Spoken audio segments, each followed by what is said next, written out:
बार गलती हो जाए तो वो क्षमा के काबिल होता है, कोई भी हो, जान के भी हो जाए तो वो कह रहा है जरूर जान के हो गई, पर वो अज्ञानी है, वो नहीं वास्तविक जानता। अब अगर वो गलती पुनरावृत्ति हो रही, अब वो अक्षम्य हो जाती है। तो हमें देखना है कि अगर कोई भी हमसे ऐसी गलती हो गई जिसका हमें हृदय में पश्चाताप है कि नहीं होना चाहिए, कोई भी गलती हो, फिर हम दोबारा नहीं होनी चाहिए। अगर दोबारा नहीं होगी तो भगवान कहते हैं हम तो हम सर्वपापेभ्यो मोक्षयिष्यामि। अगर आप जान गए हो कि हमसे पाप हो गया है तो दोबारा ना हो, बात ध्यान रखना, दोबारा ना हो तो पहले वाला जो हो गया है कुछ और करने की जरूरत नहीं, प्रायश्चित करने की जरूरत नहीं। प्रभु का नाम जप करो, उनके आश्रित रहो तो सब क्षमा कर देंगे, बड़े कृपालु हैं। पर अगर बार बार वही करते रहो, कहते रहो क्षमा करो, तो फिर दंड से नहीं बच सकते, ये पक्की बात है। आज सत्संग में सुना कि ये सब बुरा जो मैं अभी तक कर रहा था गलत है, और आज निश्चय किया कि अब लो नशानी अब ना नशानी, तो भगवान का भजन करने लगे तो भगवान कृपा करके सब वो नष्ट कर देंगे, सब माफ कर देंगे। लेकिन आज कहने के बाद फिर आप वही बार बार करेंगे तो प्लस हो जाएगा, फिर झेलना मुश्किल हो जाएगा। ये जो भगवत शरणागति से बचाव पक्ष है वो ये कि अवलव नशानी आज तक होता रहा कि ना, आप ऐसा बल दीजिए कि दोबारा हमसे गलती ना हो। कोई भी गलती, खान पान व्यवहार, कुछ भी गलतियां किसी से भी हो सकती है, आगे से गलती ना करो। प्रायश्चित अंदर यही जो जलन हो रही है, आपको पछतावा हो रहा है, यही प्रायश्चित हो। नाम जप करो, प्रभु के आश्रित करो। ब्रह्मचर्य का नाश, वीर का नाश, जीवन का नाश है। ब्रह्मचर्य अगर सही है, आपने किसी तरह इधर उधर जिधर दृष्टि डालोगे उधर जय होती चली जाएगी।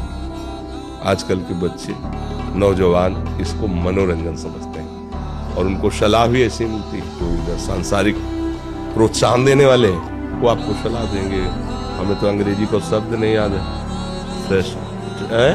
फ्रस्ट्रेशन, हाँ, और यही जो स्टेशन कह रहे हैं गाड़ी स्टेशन से अलग कर दो तो बोले तुम बहुत शांत हो जाओगे और फिर अपने काम में देखो कैसा उपदेश दिया जा रहा है कि वो तो ये जो कमियां है ना, ये कोई भूत नहीं है जैसे लोग कहते हैं ना, पता नहीं कौन, ऐसा कुछ नहीं है, गंदी आदतें हैं, इन पर संयम लाओ। आप समझ, प्राय इस पर बच्चे ध्यान ही नहीं देते कि ये कोई मार्ग भी है।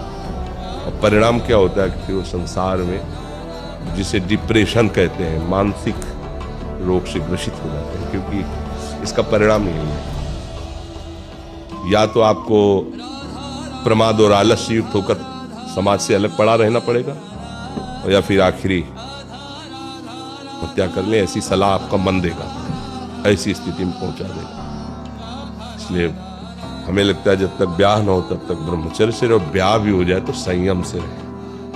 ये जीवनी शक्ति है, किसी के साथ खिलवाड़ नहीं करना चाहिए।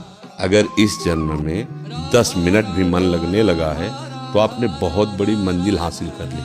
10 मिनट आप ये समझो, अनंत जन्मों का विषयाभ्यासी मन 10 मिनट लगने लगा तो बहुत बड़ी बात, और कहीं घंटे 2 घंटे 4 घंटे तक तो काफी मंजिल चढ़ चुके हो। शांत रहो, अभी आगे पता चल जाएगा, ठीक है। अविश्वास तो बिल्कुल नहीं हो, बिल्कुल नहीं। हम गिरे पड़े फिर भी अविश्वास नहीं करेंगे, हमारी फिसलन है नाम महिमा पर नहीं। नाम ही तो हमारा जीवन है, नाम ही तो सर्वस्व है। नाम नामी को अधीन कर लेता है, फिर उसकी ताकत पर क्या हम संशय करें।